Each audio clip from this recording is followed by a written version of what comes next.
신자는 두 부류가 있는데 하나는 하나님을 체험한 신자고 또 한 부류는 하나님을 체험하지 못한 신자입니다. 당연히 진짜 신앙은 하나님을 체험한 그 신자에게 시작되고 비롯됩니다. 하나님을 체험하는 것도 두 가지 시스템이 있는데 하나는 한 번에 한 방에 크게 체험한 경우, 그리고 또 하나는 조금씩 천천히 체험해가는 두 가지 경우로 나누게 됩니다. 예를 들면 사도 바울 같은 경우에는 한 번에 하나님을 크게 체험하고 온전한 변화를 한 방에 이루어버린 스타일이고, 예를 들면 베드로라든지 기드온 같은 사람들은 천천히 하나님과의 관계 속에서 훈련받고 깨질 것 깨지고 그러면서 서서히 하나님을 만나는 그런 경우입니다. 어느 것이 더 좋냐라고 말하면 그건 각자의 캐릭터에 맞게끔 하나님께서 알아서 하는 것이니까 뭐가 더 좋다라고 말씀은 드릴 수는 없습니다만, 분명한 것은 반드시 하나님을 만나는 체험이 있어야 진짜 신앙이 시작된다는 것입니다. 저는 개인적으로 이렇게 좀 천천히 변화되는 걸 좀 선호합니다. 우리도 먹는 것 중에 인스턴트 식품 같은 거 있잖아요. 라면 같은 거는 3분이면 바로 끓여 먹을 수 있어요.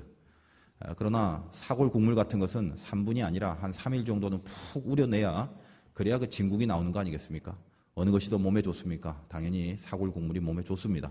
그래서 신앙생활도 그냥 단번에 한 방에 이렇게 훅 하고 끝내는 그런 것이 아니라 시간을 좀 두면서 천천히 지긋하게 하나님과의 관계 속에서 우러나오는 믿음의 삶을 사는 것, 그게 결국은 강력하고 또 건강에도 좋은 방법이 아닌가, 개인적으로는 그렇게 생각합니다.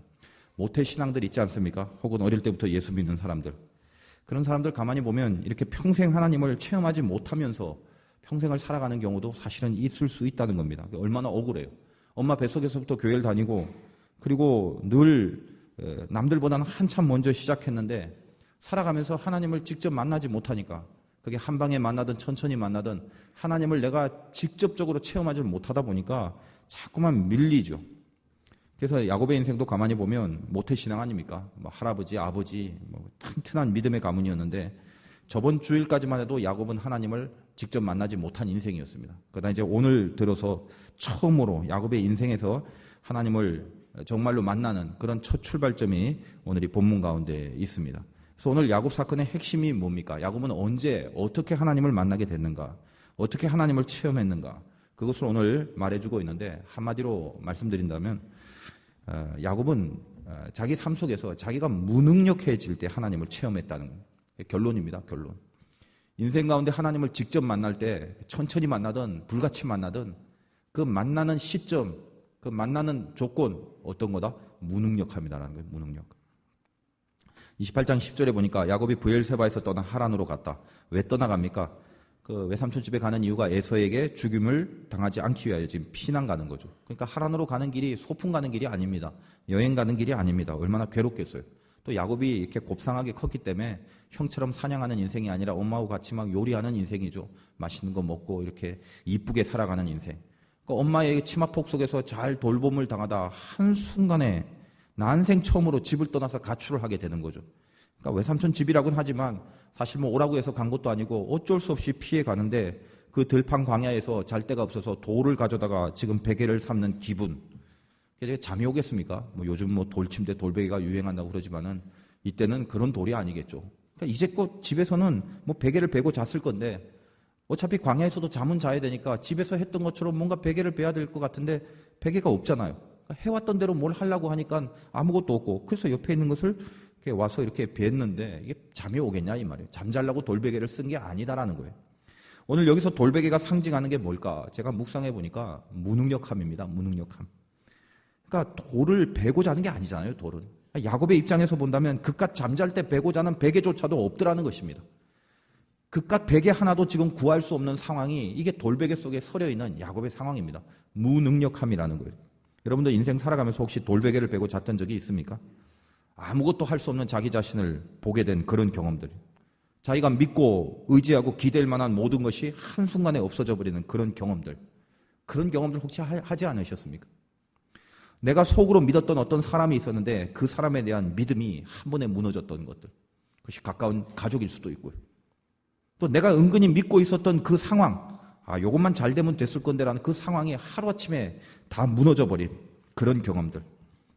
잘 나가다가 갑자기 당신 불치의 병입니다, 그렇게 진단을 받았을 때, 그때 그 사람 그 가슴 속에 밀려오는 무능력함, 내 힘으로는 아무것도 안 되는구나, 어떻게 할 도리가 없구나, 그런 무능력함이 엄습하는 경험들. 아무리 머리를 쥐어짜고 아무리 생각을 해봐도 방법이 안 보이고 대책이 안 설 때, 그때 다가오는 무능력함. 도무지 개선될 여지가 안 보이는 문제들이 있잖아요. 인간관계라든지 어떤 현실이라든지 뭘 어떻게 하지 이렇게 풀어나갈 수 있을까? 풀 수 있는 게 없는 거죠. 아무리 생각해도 내가 나로서 할 수 있는 건 하나도 없을 때, 그때 이렇게 가슴 깊이 느껴지는 무능력함이 있다는 겁니다. 사람이 그런 무능력함을 만나면 숨조차 마음껏 쉴 수 없이 속이 터질 것 같거든요. 그때 그 상황 속에 그 무능력을 실감하는 그 상징이 오늘 야곱에게 있어서는 돌베개 하나로 응축되고 있습니다. 오늘 여러분이 분명히 깨달아야 될 사실이 뭐냐? 야곱처럼 오늘 만약 우리가 그런 무능력함을 만났으면 그 무능력함이 진짜 하나님을 만날 수 있는 통로가 된다는 것을 철석같이 믿어야 된다는 것입니다. 진짜 하나님을 만나고 싶은 진심이 있다면 우리에게 엄습한 내 인생의 무능력함을 반드시 이용하셔야 됩니다. 성경 인물 중에서 자기 무능력에 대해서 가장 절절했던 사람이 있다면 욥입니다. 하루아침에 그렇게 부유했던 욥이 모든 재산, 돈 10원짜리 하나 남기지 않고 제로가 돼버렸습니다. 그리고 10명의 자녀들이 다 죽어버렸어요. 보통 사람이 고난을 받을 때는 몇 가지 이렇게 선별적으로 줍니다. 하나님도 나름대로 이렇게 관리를 하시잖아요. 그러니까 재물을 좀 없애야 건강을 좀 놔두고, 건강이 좀 없어지면 재물을 좀 놔두고, 건강 재물이 다 없어지면 하다못해 무슨 자녀들이라도 좀 잘 되고, 이래저래 이렇게 좀 배유를 좀 하시는데, 욥은 뭡니까? 싸그리 깜그리 남겨두지 않고, 그러니까 재산 날라가고 자기 자녀들 다 날라갔는데도 불구하고 건강도 어떻습니까? 목숨만 하나 달랑 남겨두고 온몸을 기왓장으로 긁어야 될 정도로 전신에 악창이 나서 숨도 못 쉴 지경으로 그런 고난 중에 살았다는 것입니다. 근데 욥은 의인이었습니다. 늘 욥기를 묵상하면서 왜 이렇게 의인이 고난을 당할까? 항상 의문이죠. 하나님이 왜 욥에게 이 고난을 허락할까? 딴 이유 하나도 없습니다. 하나님은 이 욥에게 무능함을 느끼게 하시는 거예요. 이제껏 갖고 있는 재산과 아주 아름답고 행복한 이 가족 관계들, 여기서 자기의 무능함을 어떻게 느끼겠습니까? 감사뿐이죠. 감사. 하나님 잘해주셔서 감사합니다. 좋습니다. 내가 무능하다라는 체험, 이게 없다는. 근데 하나님은 욥을 만나고 싶었습니다. 진짜로 만나고 싶었어요. 이제까지 대강 만난 게 아니라 진짜 절실하게 만나고 싶었어요. 그래서 그의 무능력함을 통로로 하나님을 만나게 되는 인생으로 욥을 끌어가게 되는 것입니다.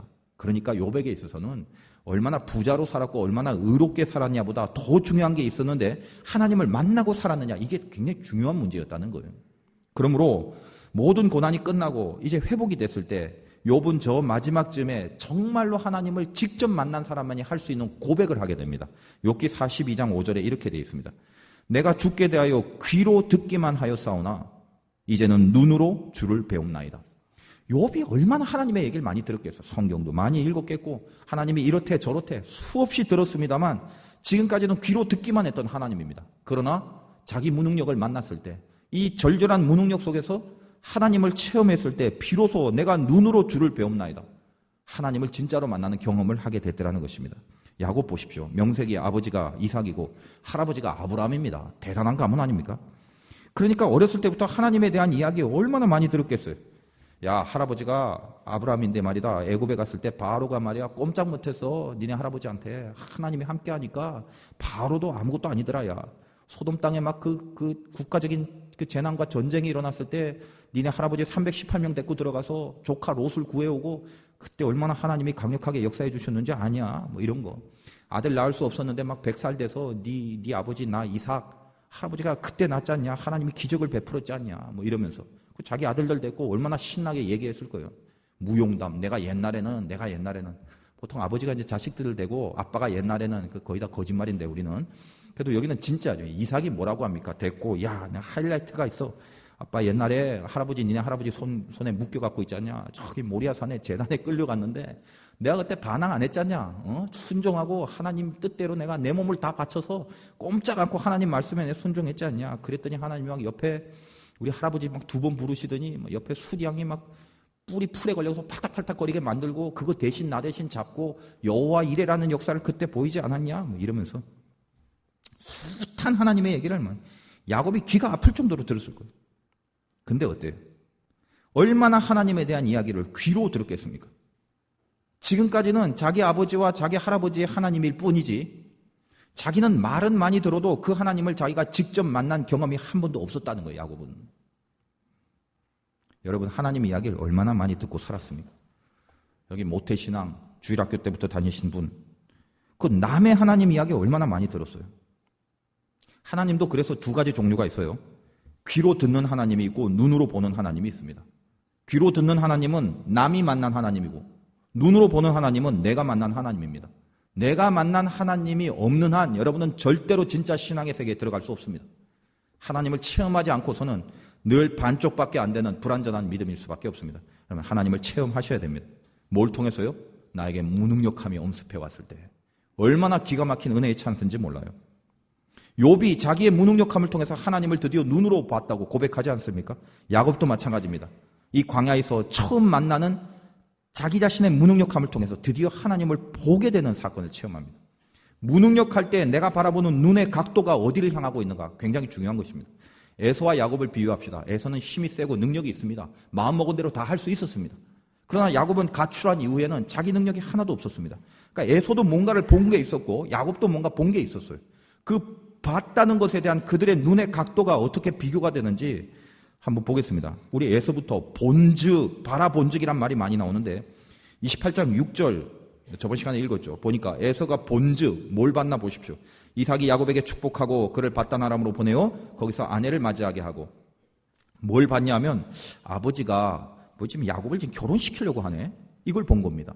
근데 사실 이 야곱을 외삼촌 라반 집에 가서 거기서 결혼을 하게끔 하기까지는 얼마나 깊은 영적인 맥락이 있어 왔습니까? 아버지는 이삭이 그랬죠. 리브가를 구할 때 아브라함이 너는 이방 여자하고 만나면 안 돼. 저기 가서 본토 친척에서 믿음의 반열에 서야 돼. 그 계보가 그대로 이어져 갖고 야곱도 사실은 멀리 가서 아내를 선택하는 굉장히 의미가 있는 거죠. 근데 에서가 본 거는 그 의미를 본 것이 아니라 결혼하네? 결혼해야 되겠네. 가만히 살펴보니까 왠지 아버지가 야곱을 이제 좀 챙겨주는 것 같고 이게 뭐지? 그리고 두 번째로 또 뭘 봅니까? 8절에 28장 8절에 에서가 또 본즉 또 뭘 봤냐면 가나안 사람의 딸들이 그의 아버지 이삭을 기쁘게 하지 못하는지라. 에서가 이스마엘에게 가서 그 이스마엘에게서 두구두구두구 해갖고 마할랏이라는 아내로 맞아요. 그러니까 결혼한 것만 딱 바라보면서 이게 지금 가나안 사람의 딸들 갖고는 안 되는구나. 이미 에서는 와이프가 2명이나 있었거든요. 충분한데도 어디 가서 또 하나 결혼을 합니다. 아내를 하나 구해오는데 그 아내를 누구한테 구하냐 하면 무슨 야곱처럼 본토 친척에 가서 믿음의 계열을 잇는 것이 아니라 이스마엘이라는 그 빗나간 종자의 이 부류에서 하나를 털썩 데리고 오는 거예요. 그게 에서가 보는 것입니다. 맨날 보기는 보는데 뭘 보냐면 땅을 봅니다. 이 세상을 보고 육적인 것을 봅니다. 왜? 이미 에서는 능력자입니다. 내 마음대로 할 수 있고 자기 능력을 갖고 있는 사람이 보는 눈의 시각이라는 건 항상 육적인 거고 땅의 것이다라는 것입니다. 그러나 야곱은 어떻습니까? 가출한 이후에 그런 무능력함이 엄습해 왔을 때 이 야곱이 바라본 것 그게 뭐냐 이 말이에요. 오늘 28장 12절에 동일하게 본즉이라는 표현을 씁니다만 야곱과 에서는 다릅니다. 12절에 꿈의 본즉 야곱은 뭘 봤다고요? 사다리가 땅 위에 서 있는데 그 꼭대기가 하늘에 닿았고 또 본즉 하나님의 사자들이 그 위에 오르락내리락 하더라. 뭘 봐요? 하늘을 계속 봅니다. 하나님을 봅니다. 13절에 또 본즉 또 뭘 봐요? 여호와께서 그 위에 서서 이르시되 나는 여호와니. 무능력한 야곱이 그의 시각의 각도가 어디에 고정되어 있냐면 하늘에 고정되어 있다는 것입니다. 에서는 땅의 것을 보고 육의 것을 보지만 야곱은 하늘의 것을 보고 하나님을 봅니다. 그리고 하나님을 보게 되니까 여호와께서 그 위에 서서 이르시되 야곱에게 드디어 직접 말씀을 하십니다. 어떻게 해요? 나는 여호와니 너의 조부 아브라함의 하나님 이삭의 하나님이 내가 누워있는 땅을 내가 너와 내 자손에게 준다 하면서 이제 비로소 야곱의 인생에 처음으로 그렇게 지금까지 그렇게 숱하게 들었던 하나님의 말씀 그것과는 전혀 별개로 나 자신에게 지금 직접적으로 말씀하시는 하나님의 말씀을 비로소 듣게 되는 것입니다. 여러분 아시겠습니까? 이 무능력함이 느껴질 때 우리가 볼 수 있는 게 하늘이고 우리가 들을 수 있는 게 하나님의 말씀이라는 것입니다. 그게 야곱의 실정에서 야곱의 상황 속에서 하나님이 야곱에게 내리신 굉장한 은혜의 특권이라는 거예요. 이제껏 하나님의 말씀을 귀로만 듣고 살았죠. 이렇다 저렇다 이랬더라 저랬더라. 자기 한계를 만나서 무능력함에 부닥치니까 하나씩 들었던 말씀들 이걸 이제 자기한테 한번 심어보는 것입니다. 아 그래 그때 할아버지가 뭐 갈 바를 알지 못하고 어디 갔다고 그랬잖아. 그때 내가 분명히 들었는데 그때 성경책에 그런 게 있었는데 무조건 고향을 떠났을 때 그때 하나님이 할아버지인 아브라함에게 뭐라고 했댔지? 항상 함께 한다고 그랬지? 복을 준다고 그랬지? 뭐 민족을 이룬다 그랬고 무슨 하늘의 별, 무슨 바다 모래 뭐 이런 얘기들 많이 했지. 자식이 없었을 때, 이삭을 낳지도 못할 때, 나이 100살 때 그 불가능한을 가능하게 해주겠다고. 그렇게 하나님이 그때 아마 했었지. 내가 그거 계속 듣고 살았는데 지금까지. 근데 이제까지 그것은 들었던 얘기였다는 거예요. 그러나 야곱이 이제 돌베개를 베고자 하는 이 무능력함에 봉착됐을 때 그때 그 말씀이 나의 현실이 되는 거예요. 나도 지금 갈 바를 모르겠는데 우리 할아버지처럼 어디로 가야 되는지 정처 없고 내 미래가 어떻게 펼쳐질는지 나도 지금 아무것도 아닌 입장에 이 내 얘기 아니야? 내 얘기? 나에게 적용돼야 될 하나님의 말씀 아니야? 아마 야곱은 돌베개를 베고 잠을 설쳐가면서 잠잘라고 베개를 벤 게 아니라 인생에서 처음으로 이제껏 듣기만 했던 하나님에 대해서 이제 자기 눈으로 보고 이미 들었던 말씀이 남의 얘기가 아니라 자기의 가슴 속에 심어지는 말씀이 되기를 원하는 간절함으로 아마 이 돌베개 위에서 기도가 터져 나왔을 거다라고 하는 거죠. 하나님, 하나님. 그때 그 하나님, 야곱의 무능력함 위에 하나님은 하늘의 문을 여셨습니다. 그리고 위에서 사다리를 이렇게 내리십니다. 여러분, 사다리는 올라갈 때 쓰는 거지만 내려갈 때도 쓰는 거죠. 지금 이 사다리는 야곱이 세운 게 아니에요.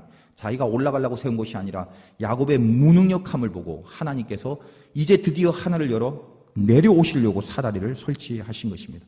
우리도 다 그 은혜를 받았어요. 여러분, 언제 하나님을 체험하게 된다고요? 나의 무능력함 속에 하나님이 위에서 우리에게 내려오시는 것입니다. 이 사다리는 참 귀한 의미가 있어요. 이제는 귀로만 들었던 하나님이 이제 눈으로 체험하게 될 때에 하나님이 뭐라고 하시냐면 28장 13절에 또 본즉 여호와께서 그 위에 서서 이르시되 나는 여호와다 야곱아 너의 조부 아브라함의 하나님이고 이삭의 하나님이다. 왜 이 얘기를 하십니까? 너 맨날 들었던 네가 들었던 하나님 누구였어? 할아버지의 하나님이고 아버지 하나님이었지. 주일학교 때부터 중고등부, 청년부 숱하게 들었던 말씀 그 성경 이야기 그거 다 그때 막 좋아라 듣고 신나게 들었고 막 필사도 하고 무슨 뭐 공부도 하고 성경 공부도 하고 성경 퀴즈도 하고 그랬지. 그게 다 뭐야? 남의 이야기고 들은 이야기밖에 안 되지. 그런데 봐라. 네가 그렇게 들었던 네 할아버지의 하나님이 지금 나다. 네가 지금 만나는 나다. 비로소 너는 지금 나를 만났다. 네가 그렇게 들었던 네 아버지의 하나님이 지금 나다. 그걸 너는 지금 만나게 된 거다. 바로 그 하나님이다. 네 눈으로 내가 남의 하나님이 아니라 너의 하나님이라는 거 깨달아. 그래서 이 만남 이후에 야곱에게 전 인생을 채색하는 가장 귀한 말씀을 딱 전해주시는 거예요. 그게 이제 뒤에 나옵니다. 여러분, 이 사다리 사건을 통해서 제가 한번 묵상을 해봅니다. 요한복음 1장 48절 이하에 보면 동일한 이야기가 나옵니다. 나다나엘이라는 제자를 빌립이 전도했는데 예수님이 나다나엘을 보고 내가 너를 무화과 나무 아래서 보았다. 그렇게 이야기를 합니다. 네 속엔 간사한 것이 없다. 이 간사란 말이 야곱이란 뜻이죠. 야곱의 이름의 뜻이 간사한 건데. 그리고 무화과 나무 아래서 바랬다 하면서 앞으로 네 위에 하나님께서 어떤 얘기를 하냐면 야곱의 얘기가 동일한 꿈의 얘기를 합니다. 예수님이 그 나다나엘을 보고 인자 위에 천사가 오르락내리락 하는 것을 보게 될 것이다. 요한복음 1장 51절 이후에 나오는 것입니다. 지금 가만히 한번 보십시오. 이 나다나엘의 경우에는 무화과 나무 아래에 있었습니다. 우리 카페 이름도 무화과 나무 아래. 옛날부터 하나님의 말씀을 늘 듣고 읽어왔습니다. 아, 그랬지. 하나님은 이렇지 저렇지 이렇지 저렇지. 근데 그런데도 불구하고 그렇게 숱하게 하나님에 대하여 듣고 읽어왔습니다만 진짜 예수님이 왔을 때 예수님을 보고 빌립이 와서 한번 만나봐라. 그랬더니 나다나엘이 뭐라고 하냐면 나사렛에서 무슨 선한 것이 나겠느냐. 이제껏 늘 자기가 봐왔던 하나님인데 그 하나님의 본체가 이 땅에 왔는데 나사렛에서 그럴 리가 있을 수 없다는 거예요. 그러나 그 야곱의 간사함, 늘 야곱이 그렇게 들었기만 했지 자기 자신을 깨서 부시는 하나님의 말씀과 부닥치지 않았던 것을 이 나다나엘이 극복하고 예수님을 만나러 오게 되죠. 그때 예수님의 감동이 일어난 거예요. 야, 내가 너를 무화과 나무 아래서 봤다. 그때 말씀 보고 묵상하고 생각하고 정말 예수님이 이 땅에 올까? 이 땅의 메시아가 누굴까? 늘 무화과 나무 아래서 하나님을 생각했던 그것이 생각으로만 끝나고 들었던 것만 끝나는 것이 아니라 그것을 극복하고 뛰어넘어서 나에게로 온 너를 바라보고 너는 야곱의 근성을 극복한 사람이다. 이제 내가 너에게 축복을 하는데 네 인생이 하늘의 문이 열리고 하나님의 천사가 인자 위에 오르락내리락 하는 것을 볼 것이다. 동일한 이야기를 하는 것입니다. 저는 그때 여기서 이 사다리에 대한 그 어떤 그 인몽이 풀리는 느낌이 있었어요. 지금 야곱에게 본 사다리가 뭔가라는 것입니다. 야곱에게 본 사다리. 오늘 28장 12절을 보면 사다리가 땅 위에 서 있고 그 꼭대기가 하늘에 닿고 본즉 하나님의 사자들이 그 위에서 오르락내리했다. 이 그라는 말은 정관사 아닙니까? 나온 것을 다시 한번 받는 건데, 즉 사다리 위에서 오르락내리락 했다는 것입니다. 근데 예수님께서 나다나엘을 보고 어떤 얘기를 하냐면 앞으로 네가 이렇게 될 거다라고 얘기하면서 요한복음 1장 51절에는 인자 위에서 하나님의 천사들이 오르락내리락 하는 것을 볼 것이다. 창세기는 그 위에서, 사다리 위에서 오르락내리락. 요한복음은 인자, 즉 예수님 위에서 오르락내리락. 결론, 사다리는 인자라는 것입니다. 사다리는 예수 그리스도라는 것입니다. 이 깊은 영적 의미가 있다라는 거예요. 자, 야곱이 살았을 때는 예수님이 없었던 시대입니다. 그러나 자기의 무능력함과 부닥치면서 하나님의 음성을 듣는 순간 하나님이 이 땅에 내려오시는 유일한 방법은 우리는 예수 그리스도라는 걸 알고 있습니다. 우리는 예수 그리스도라는 사다리를 통하여 하나님과 연결이 됩니다. 그 방법밖에는 없습니다. 우리가 우리 자신이 아무것도 할 수 없을 때 우리를 긍휼히 여기시고 불쌍히 여기시는 하나님이 당신 자신이 친히 내려오셔서 우리를 위하여 돌아가신 그 십자가를 세운 것, 그 사다리가 바로 영적인 예수 그리스도입니다. 야곱은 이미 이때에 이 광야에서 돌베개를 베고자 하는 무능력함 속에서 내 인생은 정말로 예수님이 필요한 인생이라는 신앙 고백을 영적으로 해내는 것입니다. 하나님, 나는 나 혼자 살 수 없습니다.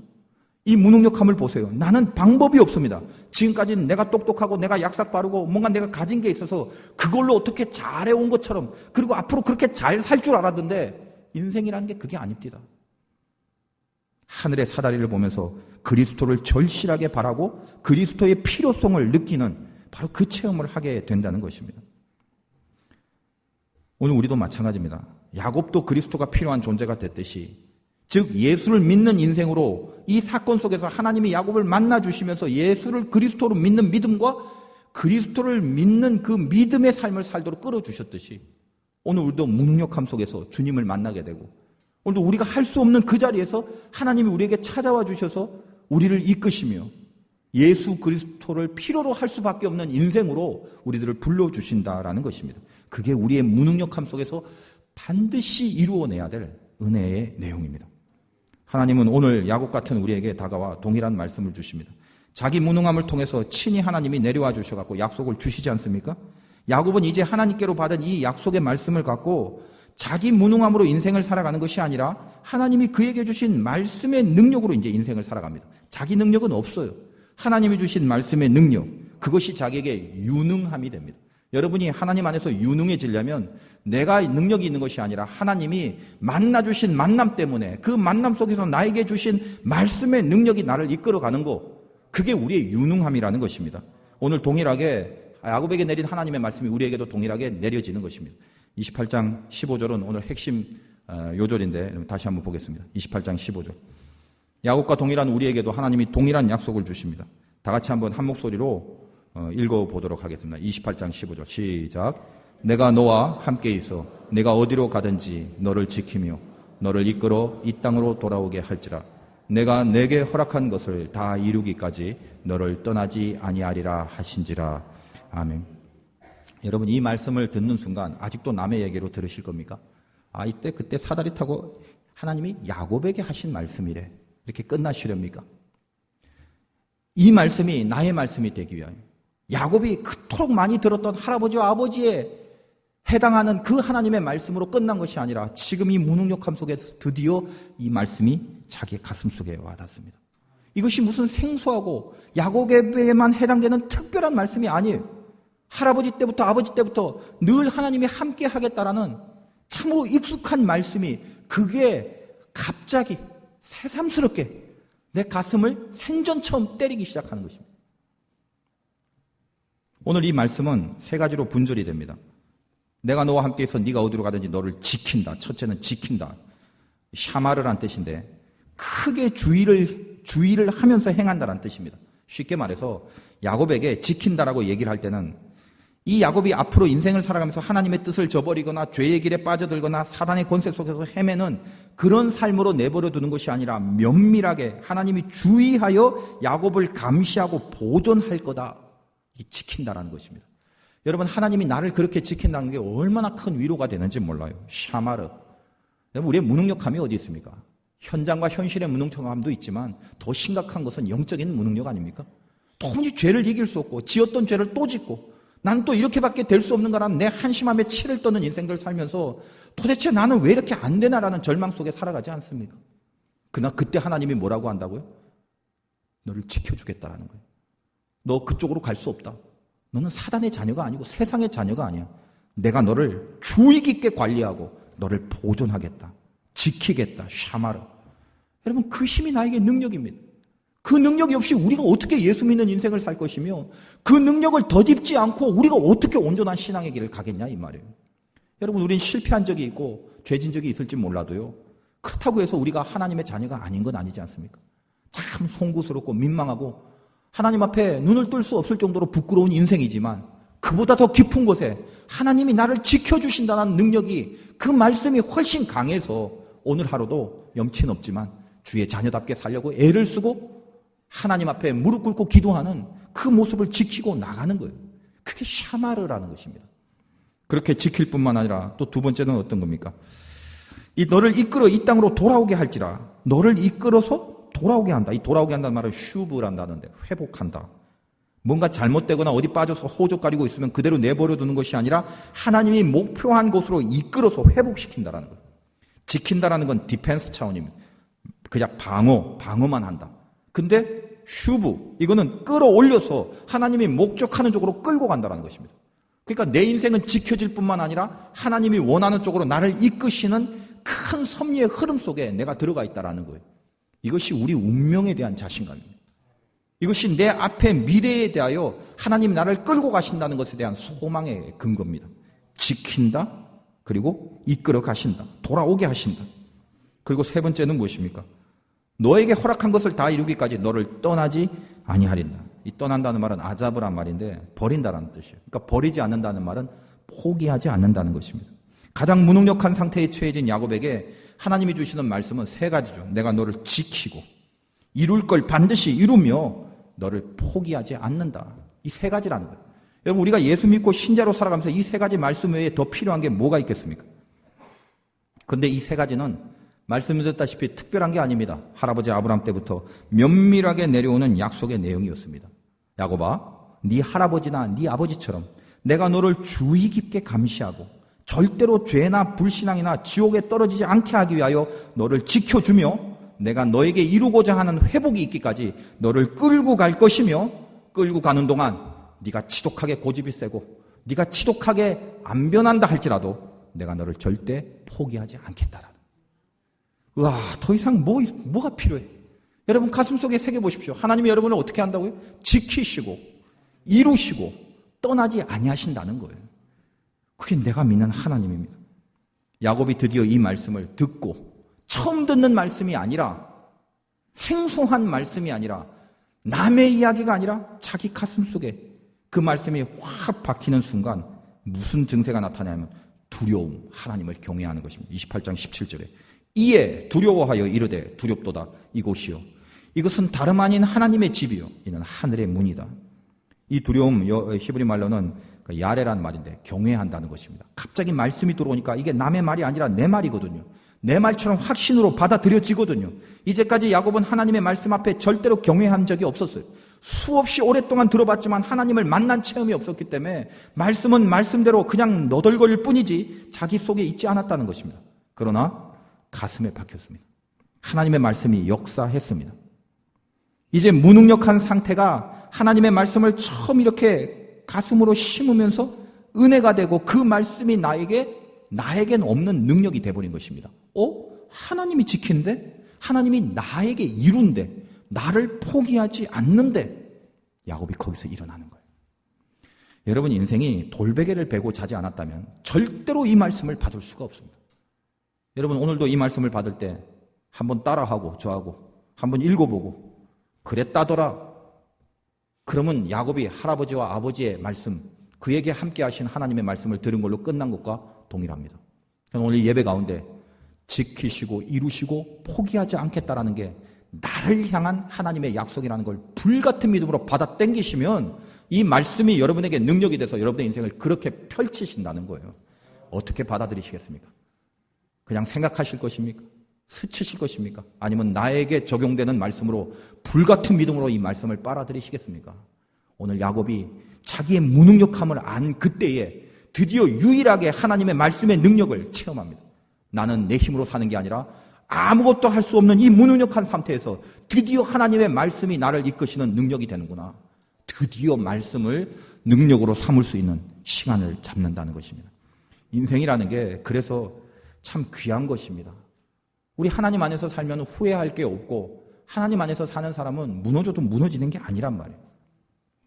Top of the Rock이라고 그 맨하튼 34번가에 가면 엠파이어 스테이트 빌딩이라는 가장 높은 빌딩 그 옆 근처에 그 엠파이어 스테이트보다 더 높은 빌딩이 있는데 그게 록펠러 센터입니다. 그걸 Top of the Rock이라고 그러는데 뭐 여러분이 알다시피 록펠러는 뭐 대단한 부자 아니겠습니까? 우리 나라에도 뭐 부자가 뭐 많지만은 세계적인 부자 그러면 록펠러 있고 빌 게이츠. 이 빌 게이츠 같은 경우에는 뭐 컴퓨터의 대가인데 뭐 다 아시지 않습니까? 세계적인 부자에도 록펠러는 빌 게이츠 재산의 3배 정도가 더 많았습니다. 그러니까 어마어마한 거죠. 옛날 사람인데도 불구하고. 록펠러의 아버지가 윌리엄 록펠러고 어머니는 기독교 신자였는데 아버지가 문제덩어리였습니다. 별의별 방탕한 짓을 다 하고 다녔습니다. 집에는 안 들어오고 성폭행 혐의로 가족들이 야반 도주를 감행해야 될 정도로 그런 문제와 사고를 많이 쳤습니다. 젊은 애인을 집으로 들어와서 이 록펠러가 고등학교 졸업할 때쯤에 25살짜리 어린 여자와 아버지가 같이 삽니다. 집에 막 뭐 이렇게 여자들이 몇 명씩 있고 이렇게 살아가는 거예요. 도대체 구제불능이지. 사기를 얼마나 많이 쳤는지 스스로 의사라고 하면서 이 록펠러 아버지는 가짜 약을 만들어서 사람들에게 팔고 그럽니다.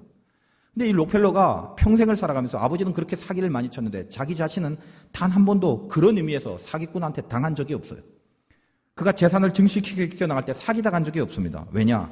나름대로 이 아버지의 철저한 교육이 있었다라는 거예요. 어릴 때 록펠러를 높은 의자에 이렇게 놓고 야 뛰어내려 아버지 내가 받아줄게 하고 손을 내밀었어요. 그 아버지가 손을 내미는데 얼마나 믿음이 가요. 그 록펠러가 뛰었더니 손을 갑자기 빼버리는 것입니다. 그러니까 의자에서 나가 떨어져 바닥에 뒹굴었죠. 그때 유명한 말을 합니다. 야 아무도 완전히 믿지 마라 비록 아버지일지라도. 그래서 그 교훈을 품고 록펠러가 이후에는 한 번도 사기를 당하지 않아요. 세상 사람을 믿지 않아요. 계속 돈을 법니다. 엄청나게 돈이 많아집니다. 나이 55세 때 한참 때 1894년인데 병원에서 당신 1년밖에 못 산다는 선고를 받습니다. 청천벽력 같은 소리죠. 아무리 돈이 써도 바닥이 보이지 않을 정도로 많으면 뭐합니까? 당신 끝난다는데 1년 안에 죽는다는데 갑자기 어느 날 이 한겨울의 서리빨처럼 자기의 무능함을 처음 발견합니다. 나는 할 수 있는 게 아무것도 없네. 아무것도 없는 거예요. 그때 병원 로비를 걸어 나오면서 그 병원 로비에 쓰여져 있는 글귀를 하나 발견하는데 그 글귀는 아주 단순한 말이에요. 주는 자가 받는 자보다 복이 있다. 누가 그런 말 못해요. 근데 갑자기 그 말이 가슴에 들어오는 것입니다. 왜? 그의 무능력함 속에서 그 말씀이 빨아들여진 거죠. 그리고 옆을 쳐다보는데 어떤 엄마가 소녀와 같이 있는데 이 소녀가 죽을 병이 걸렸는데 입원비가 없어서 병원에서 받질 못하는 모습을 바라보게 됩니다. 그래서 이 록펠러가 자기 이름을 감추고 이 소녀의 치료비를 주고 나중에 이 죽을 병에서 완치가 돼서 소녀가 살아났다는 소식을 들으면서 내 평생 돈을 그렇게 많이 벌어도 이처럼 행복한 적이 없다라는 고백을 합니다. 그리고 이 이후에 그 무능력한 상태에서 주는 자가 받는 자보다 더 복이 있다는 말씀 하나가 이 록펠러로 하여금 그 다음에 자기의 재산을 5만 대 모든 재단, 사회, 구제 얼마나 많이 헌신적으로 쓰는지 몰라요. 왜? 자기 무능함을 통해서 회심이 일어났기 때문에 그렇다는 것입니다. 여러분 인생도 그런 무능력함이 올 때가 있습니다. 있단 말이에요. 근데 그 무능함이 뭐예요? 거기에 비로소 하나님을 진짜로 만날 수 있는 은혜의 시간이 있다는 것입니다. 그때에 비로소 하나님의 말씀을 빨아들일 수 있는 하나님이 주신 기회라는 것입니다. 오늘도 이 힘든 세상에 하나님의 자녀로 살긴 살지만 무능함에 사로잡힌 사람이 왜 없겠습니까? 야곱에게 내리신 하나님의 그 말씀만이 우리의 무능력을 풀어가시는 하나님의 유일한 능력이 분명히 될 것입니다. 지키시고 이루시고 포기하지 않으신다. 한 주 동안 여러분 이 가슴 속에 이렇게 메아리처럼 울리시길 바라요. 내가 무능합니까? 하나님이 뭐라고 말씀하십니까? 그래서 네 무능함 속에서 내가 너를 지키고 이루고 포기하지 않는다. 이 말씀을 한 주 동안 여러분 경외함으로 받고 믿고 따라가시기 바라요. 말씀을 자기 것으로 받들었으면 그 다음에 어떻게 합니까? 바로 그것 때문에 우리가 이 야곱처럼 그 다음 증세들이 나타나죠. 예배 속에서 계속적으로 결단하는 삶을 살 수밖에 없습니다. 하나님을 진짜 만난 사람은 예배를 안 드릴 수가 없어요. 예배 나오는 게 늘 힘들고 예배가 순위에서 밀리는 사람들, 예배보다 더 중요한 게 항상 있는 사람들, 그 사람은 하나님을 만나지 못한 사람이죠. 하나님을 직접 체험하지 못했습니다. 여러 가지 변명과 핑계가 됩니다만 다 핑계집니다. 항상 우선순위의 싸움입니다.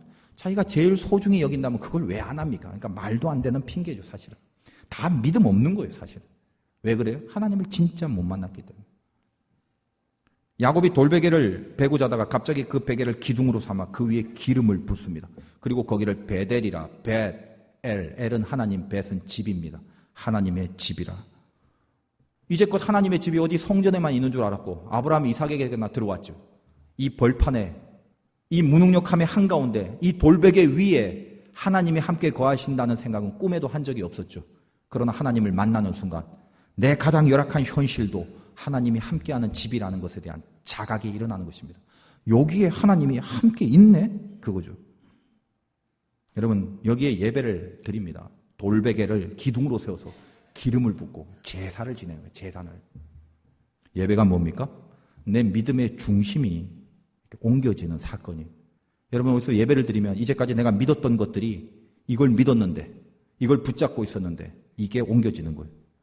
어떤 쪽으로 옮겨집니까? 내가 믿었던 것을 버리고 하나님을 믿게 되는 거예요. 이 예배입니다. 여러분, 세상에 나가면 또 세상 것을 믿게 돼요. 세상 것이 확보되지 않으면 또 불안해하고 또 두려워집니다. 예배 자리에 와서 다시 내 믿음의 중심이 옮겨지는 겁니다. 그렇지, 하나님을 다시 믿어야겠다. 너무 뻔한 이야기 아닙니까? 지금 그나마 야곱이 이 벌판에서 그나마 가장 믿을 만한 거 하나만 얘기해라 한다면 그나마 갖고 있는 기름병 하나입니다. 이 중동 사방지방에서 정갈 뱀한테 물리면 응급조치로 취할 수 있는 게 기름병 하나라고요. 마지막으로 뭐 먹을 수도 있고 이 기름병 하나 유일하게 지금 이 당시에서는 자기에게 있어서 가장 믿을 만한 게 기름병 하나입니다. 근데 이걸 뭐요? 돌멩이 위에 쏟아 부어버려요. 이제 내가 기름을 의지하는 인생이 아니라 예배를 의지하는 자로 살겠다는 것이고 기름을 의지하는 인생이 아니라 하나님을 의지하는 사람으로 살겠다는 변화의 상징 아닙니까? 내가 믿었던 것을 버리고 무게의 중심을 옮겨버리는 거예요. 하나님을 믿겠다라고. 그리고 그 앞에서 서언을 합니다. 하나님 뜻이 이루어지면 이 돌 기둥이 지금은 초라한 베개로 만들었지만 여기 하나님의 성전이 되게 하겠고 내가 11조를 드림으로 하나님의 것을 구별하겠다고. 야곱의 인생의 일대 변혁이 일어나는 거예요. 여러분, 11조라는 게 어떤 겁니까? 100만 원 벌었으면 10만 원은 하나님 거예요. 그게 아니라 100만 원 벌었으면 100만 원 다 하나님이 주신 거예요. 그래서 다 드리는 거예요, 원래는. 그런데 이 다 드리는 것을 상징적으로 10분의 1만 하나님 앞에 드림으로 내 것이 아니라 내 힘으로 한 것이 아니라 하나님의 힘이다라는 것을 고백하는 가장 중요한 고백이 11조 아닙니까? 야곱이 그걸 시작했어요. 아, 나는 무능력하지만 하나님이 해 주시는 거구나. 그래서 그것을 고백하는 것이 예배며 이 예배 위에 11조를 결단하며 하나님 앞에 하나님의 뜻대로 살겠다는 각오들을 여기서 지금 해내는 것입니다. 하나님을 만나면 그분의 살아계심을 알게 됩니다. 여러분이 정말 하나님을 체험하면 그리고 하나님이 살아있다는 걸 안다면 그 다음부터 무엇을 해야 되는지 그 누가 가르쳐줘야 됩니까? 누가 이렇게 해라 저렇게 해야 이렇게 명령을 해야 됩니까?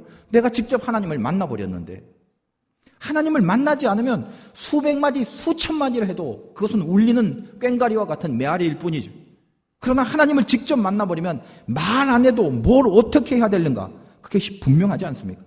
여러분, 하나님이 없다면 야곱이, 그 약삭바른 야곱이 정신이 나갔어요? 왜 유일한 기름병 하나를 돌멩이에 쏟아부어요? 야곱이 그럴 사람이 아니잖아요. 하나님을 만났기 때문에 그래요. 야곱이 11조 내는 사람이 아니잖아요. 하나님이 없다면 11조를 내는 것처럼 엄한 바보들이 어디 있습니까? 그러나 뭐예요? 하나님을 만나버렸어요. 그분의 살아계심을 믿어버렸어요. 그가 야곱을 만나고 야곱에게 말씀을 주는 순간 드디어 그 말씀을 붙잡고 인생이 뭔가 하다라는 것을 알게 된 것입니다. 여러분의 돌베개가 무엇입니까? 여러분의 그 무능함이 무엇입니까? 오늘 야곱처럼 그 무능함 속에서 오히려 하나님의 말씀을 불처럼 받아들이는 기회로 삼으시고 이 말씀을 가슴에 품는 순간 그 돌베개라는 무기력함이, 그 무능함이 하나님 앞에 돌 기둥으로 바뀌어져서 거기서 하나님 앞에 예배를 드리는, 그리고 하나님을 만나는 인생, 하나님이 도와주시는 능력으로 다시 살아내는 그 삶으로의 전환이 이루어질 수 있다라는 것입니다. 저도 처음에 예수 믿을 때 하나님 살아계신다면 왜 이렇게 내버려 둡니까? 지금 이럴 시기예요? 뭘 좀 보여주시든가 뭘 좀 해주시든가. 그때 저도 아마 베개를 베고 잤겠죠. 그 베개는 뭐 돌베개는 아니라 그냥 베개입니다만. 그때 제 인생 처음으로 하나님의 음성을 들었습니다. 하늘에서. 너무나 당황하고 너무나 두려워서 혹시 내가 지금 심신이 박악하여 이상한 환청을 듣고 있는 게 아닌가. 그런 거로 제 속으로 다시 기도했어요. 하나님, 이것이 정말 하나님의 음성이라면 똑같이 토시 하나 빠지지 않고 동일하게 들려달라고. 하나님은 즉시 동일한 말씀으로 동일한 음성을 들려주셨습니다. 그때 제가 화들짝 놀라 두려워 떨며 일어나 내가 뱉던 그 베개를 내 무릎 밑에 깔고 거기서 얼마나 이 야곱처럼 서원의 기도를 했는지 몰라요. 하나님 듣기에 좋은 기도는 다 했어요. 하나님, 내 인생을 하나님 앞에 바치겠습니다. 내 생명을 바치겠습니다. 뭘 하겠습니다. 정신없이 그렇게 서원을 했어요. 왜냐하면 그때는 그럴 수 있을 만한 실력이 있는 것이 아니라 하나님을 직접적으로 만난 경험은, 하나님을 직접적으로 만나버린 그 경험은, 하나님이 나에게 주신 말씀이 남의 말씀이 아니라 내 가슴을 때렸던 그 경험은 그 외에 더 이상, 그 외에 다른 것은 더 이상 필요하지 않는, 오직 그것만이 나에게는 가장 소중한 바로 그 시간이었고 바로 그 공간이었기 때문에 그렇습니다. 아마 지금 목회를 하는 것도 제가 이렇게 생각해 보니까 그때 아마 제가 그 얘기를 다 한 것 같아요. 저는 그 뒤에도 목사로 살겠다는 생각은 안 했거든요. 근데 이제 와서 이렇게 제 신앙의 인생을 한번 추적을 해봤더니 그때 베고 잤던 베개를 무릎 밑에 깔고 그 베개가 기도의 베개가 돼서 그때 하나님 앞에 서원했던 그것이 아마 이렇게까지 하나님께서 이끌어 주시는 섭리가 아니었나라고 생각을 하게 됩니다. 여러분, 인생의 무능함을 느낄 때 그때가 하나님 볼 수 있는 진짜 시간입니다. 그리고 그 무능함이라는 것은 드디어 하나님의 말씀을 능력으로 빨아들일 수 있는 아주 귀한 기회이며 하나님이 주신 은혜의 특권입니다. 여러분, 하나님의 말씀을 붙잡고 너를 지키시고 이루시고 포기하지 않는다라는 이 귀한 말씀이 그 무능한 상태에서도 나를 다시 살아 올려 세우시는 하나님의 능력의 말씀으로 내 인생에 떨어지시길 바랍니다. 여러분의 돌베개를 얼마 동안, 이제 더 이상 얼마 동안 또 베고 자실 거예요. 그 무능함을 언제까지 그것을 그 밑에다 두고 살겠습니까? 오늘 야곱도 한번 보십시오. 16절에 보니까 야곱이 잠이 깨어 이르되, 하나님의 말씀을 받는 순간 잠잘 여력이 어디 있어요? 잠이 어디 있어요? 소망이 없고 말씀이 없는 사람이 할 수 있는 건 잠밖에 없습니다. 왜? 더 이상 할 수 있는 게 없기 때문에. 그런데 어떻게 해요? 말씀이 들어오는 순간 원래 무능해서 아무것도 할 수 없는 자는 잠밖에 못 자겠지만 하나님의 말씀이 능력이 된 사람은 현실이 무능함을 느낀다 할지라도 그 말씀이 능력임을 알기 때문에 잠에서 깨는 거예요. 깨어 일어나 하나님이 과연 여기 계시는구나. 그리고 18절에 야곱이 아침에 일찍 일어나 그 베개로 삼았던 무능력함을 거꾸로 하나님 앞에 세워 기름을 붓고 내가 이제 무능력자로 살아가는 것이 아니라 하나님이 주신 말씀의 능력으로 살아가리라.